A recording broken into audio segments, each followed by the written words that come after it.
ಜಿಲ್ಲೆ ಬಿಜೆಪಿಯಿಂದ ವಿನೂತನ ಹೋರಾಟ ನಡೆದಿದೆ. ಅವಿವಾಹಿತ ರೈತ ಯುವಕರ ಪರ ನಿಂತಿದೆ ಮಂಡ್ಯ ಬಿಜೆಪಿ. ಡಿಸಿ ಕಚೇರಿ ಬಳಿ ಬಿಜೆಪಿ ಕಾರ್ಯಕರ್ತರು ವಿಭಿನ್ನ ಪ್ರತಿಭಟನೆ ಮಾಡಿದ್ದಾರೆ. ನೋಡಿ, ಹೆಣ್ಣುಗಳು ಸಿಗ್ತಾ ಇಲ್ಲ ರೀ, ನಮ್ಮ ರೈತರಿಗೆ ಹೆಣ್ಣು ಕೊಡ್ತಾ ಇಲ್ಲ ಯಾರು. ಬರೀ ಗೌರ್ಮೆಂಟ್ ಜಾಬ್ ಅಂತೆ, ಡೂಪ್ಲೆಕ್ಸ್ ಮನೆ ಅಂತೆ, ಜಮೀನಿದ್ರು 50 ಎಕರೆ ಇರಬೇಕಂತೆ, ಅದು ಅಡಿಕೆ ತೋಟ, ಕಾಫಿ ತೋಟ. 1-2 ಎಕರೆ ಏನು ಮಾಡೋಕ್ಕಾಗತ್ತೆ ರೀ? ಹೆಣ್ಣು ಸಿಗ್ತಾ ಇಲ್ಲ. ಏನು ಮಾಡ್ತಾನೆ ಗಂಡು ರೈತ?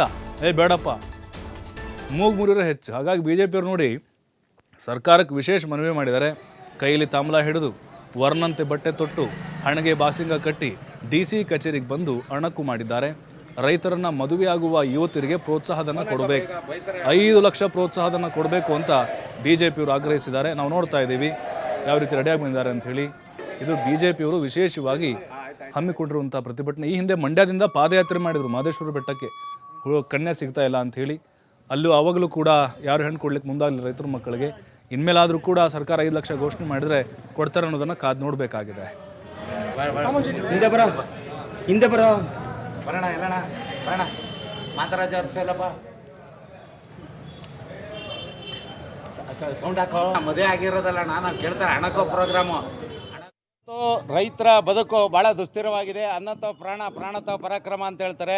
ರೈತ ಈ ದೇಶದ ಬೆನ್ನೆಲುಬು ಅಂತ ಹೇಳ್ತಾರೆ. ಆದರೆ ರೈತರ ಬದುಕು ಇವತ್ತು ಮೂರಾಬಟ್ಟೆ ಆಗಿದೆ. ಬೆಳೆದ ಬೆಲೆಗೆ ಬೆಲೆ ಸಿಗ್ತಾ ಇಲ್ಲ, ಬೆಳೆಗಳಿಗೂ ನೀರು ಸಿಗ್ತಾ ಇಲ್ಲ, ನಿರುದ್ಯೋಗ ಸಮಸ್ಯೆ, ಖಾಸಗಿ ಸಂಸ್ಥೆಗಳು ಇಲ್ಲಿ ಕರ್ನಾಟಕಕ್ಕೆ ಬರ್ತಾ ಇಲ್ಲ, ಸರ್ಕಾರಿ ಉದ್ಯೋಗಗಳು ಸಿಗ್ತಾ ಇಲ್ಲ. ಕೃಷಿ ನಂಬ್ಕೊಂಡು ಜೀವನ ಮಾಡೋಣ ಅಂತ ಹೇಳಿದ್ರೆ ಯುವಕರಿಗೆ ಇವತ್ತು ರೈತ ಯುವಕರುಗಳಿಗೆ ಹೆಣ್ಣು ಸಿಗ್ತಾ ಇಲ್ಲ. ಇದು ದೊಡ್ಡ ಪಿಡುಗಾಗಿ ಇವತ್ತು ನಿಂತಿದೆ. ಹಾಗಾಗಿ ಸನ್ಮಾನ್ಯ ಸಿದ್ದರಾಮಯ್ಯನವರಲ್ಲಿ ನಾವು ಮನವಿ ಮಾಡ್ತೀವಿ. ಇವತ್ತು ಯಾವುದಕ್ಕೋ ಗ್ಯಾರಂಟಿ ಕೊಟ್ಟಿದ್ದೀರಿ. ಶಾದಿ ಭಾಗ್ಯದ ಮಾದರಿನಲ್ಲಿ ರೈತ ಯುವಕರನ್ನ ಯಾರು ಮದುವೆ ಆಯ್ತಾರ ಯುವತಿಯರುಗಳಿಗೆ 5 ಲಕ್ಷ ಪ್ರೋತ್ಸಾಹಧನವನ್ನು ಕೊಡೋದ್ರ ಮುಖಾಂತರ ರೈತ ಕುಲವನ್ನು ಉದ್ಧಾರ ಮಾಡಬೇಕು, ಅವ್ರಿಗೂ ಒಂದು ಗ್ಯಾರಂಟಿ ಕೊಡಬೇಕು, ಬದುಕಿಗೆ ಜೀವನಕ್ಕೆ ಗ್ಯಾರಂಟಿ ಕೊಡಬೇಕು ಅಂತೇಳಿ ಜಿಲ್ಲಾಧಿಕಾರಿಗಳ ಮುಖಾಂತರ ಇವತ್ತು ರಾಜ್ಯ ಸರ್ಕಾರಕ್ಕೆ ಒಂದು ಮನವಿಯನ್ನು ಮಾಡ್ತಾ ಇದ್ದೀವಿ. ಅಣುಕು ಪ್ರದರ್ಶನನೇ ಮಾಡ್ತಾ ಇರೋದು. ಇವತ್ತು ನಾವು ಎಲ್ಲ ಯುವಕರುಗಳೆಲ್ಲ ಸೇರಿ ಡಿ ಸಿ ಕಚೇರಿಗೆ ಫಲತಾಂಬೂಲಗಳನ್ನ ತಗೊಂಡು ಮದುವೆ ಡ್ರೆಸ್ ಹಾಕ್ಕೊಂಡು ನಮಗೂ ಕಂಕಣ ಭಾಗ್ಯ ಬರಲಿ, ಸರ್ಕಾರ ನಮ್ಮ ಕಡೆ ನಾವು ಚರ್ಚೆ ಮಾಡಲಿ. ಯಾಕೆಂದರೆ ಭಾಳ ಗಂಭೀರವಾದಂಥ ಸಮಸ್ಯೆ. ಈಗ ಬದುಕಿದ್ರೆ, ಯಾಕೆಂತಂದರೆ ಈಗ ಸರ್ಕಾರಿ ಕೆಲಸನೇ ಕೇಳ್ತಾರೆ, ಇಲ್ಲ ಉದ್ಯೋಗ ಮಾಡೋಕ್ಕೂ ಒಂದು ಆಧಾರ ಇಲ್ಲ, ಬೆಳೆಗಳು ಬೆಳೆಯೋಕ್ಕೂ ಬೆಂಬಲ ಬೆಲೆಗಳಿಲ್ಲ, ನೀರಿಲ್ಲ, ಮತ್ತು ಪ್ರೋತ್ಸಾಹ ಬೆಂಬಲ ಬೆಲೆಗಳಿಲ್ಲ. ಹಾಗಾಗಿ ರಾಜ್ಯ ಸರ್ಕಾರಕ್ಕೆ ನಾವು ಮನವಿ ಏನಪ್ಪ ಮಾಡ್ತಾ ಇರೋದು ಅಂತಂದರೆ, ನೀವು ಶಾದಿ ಭಾಗ್ಯ ಮತ್ತು ಅಂತರ್ಜಾತಿ ವಿವಾಹಕ್ಕೆ ಪ್ರೋತ್ಸಾಹಧನವಾಗಿ ಲಕ್ಷಾಂತರ ರೂಪಾಯಿಗಳನ್ನ ಕೊಡ್ತಾಯಿದ್ದೀರಿ. ರೈತ ಯುವಕರನ್ನ ಯಾರು ಮದುವೆ ಆಯ್ತಾರೆ ಅಂಥ ಯುವತಿಯರುಗಳಿಗೆ ನೀವು 5 ಲಕ್ಷ ಪ್ರೋತ್ಸಾಹಧನವನ್ನು ಕೊಟ್ಟರೆ ಯುವತಿಯರು ಒಂದು ಸೆಕ್ಯೂರಿಟಿ ಇರ್ತಾರೆ ನಮ್ಮ ಲೈಫಲ್ಲಿ ಅಂತೇಳಿ ಮದುವೆ ಆಗಲಿಕ್ಕೆ ಮುಂದೆ ಬರ್ತಾರೆ. ಹಾಗಾಗಿ ಧರ್ಮದ ಕೆಲಸವನ್ನು ರಾಜ್ಯ ಸರ್ಕಾರ ಮಾಡಬೇಕು ಅಂತೇಳಿ ರಾಜ್ಯ ಸರ್ಕಾರವನ್ನು ಮನವಿ ಮಾಡಿ. ಇವತ್ತು ನೋಡಿ, ನಿಜ ಅವ್ರು ಹೇಳ್ತಾ ಇರೋದು, ರೈತರ ಮಕ್ಕಳಿಗೆ ಹೆಣ್ಣುಗಳನ್ನು ಕೊಡ್ತಾ ಇಲ್ಲ, ಡಿಮ್ಯಾಂಡ್ ಸಿಕ್ಕಾಪಟ್ಟೆ ಮಾಡ್ತಾರೆ. ಆ ಡಿಮ್ಯಾಂಡ್ಗೆ ಪಾಪ ರೈತರು ಅವೈಲೇಬಲ್ ಆಗಿರೋದಿಲ್ಲ.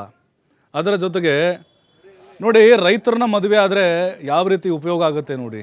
ಅಲ್ಲ, ರೈತರು ಬೆಳೆಯುವಂಥ ಅನ್ನ ಬೇಕು ಇವ್ರಿಗೆ, ರೈತರು ಬೆಳೆಯುವಂಥ ತರಕಾರಿ ಬೇಕು, ಅದನ್ನೇ ಎಲ್ಲ ತಿನ್ನೋದು ಹೊಟ್ಟೆಗೆ. ಆದರೆ ರೈತರ ಕನ್ಯೆ ಕೊಡೋಕೆ ಮುಂದಾಗ್ತಾ ಇಲ್ಲ ನೋಡಿ. ಕಣ್ಣಲ್ಲಿ ಕಣ್ಣಿಟ್ಟು ಸಾಕ್ತಾರೆ ರೀ ರೈತರ ಮಕ್ಕಳು. ನಾವು ಭಾಳ ಕಡೆ ನೋಡಿದ್ದೇವೆ, ನಾವು ಕೂಡ ಹಳ್ಳಿ ಭಾಗದಿಂದ ಬಂದಂಥವ್ರು.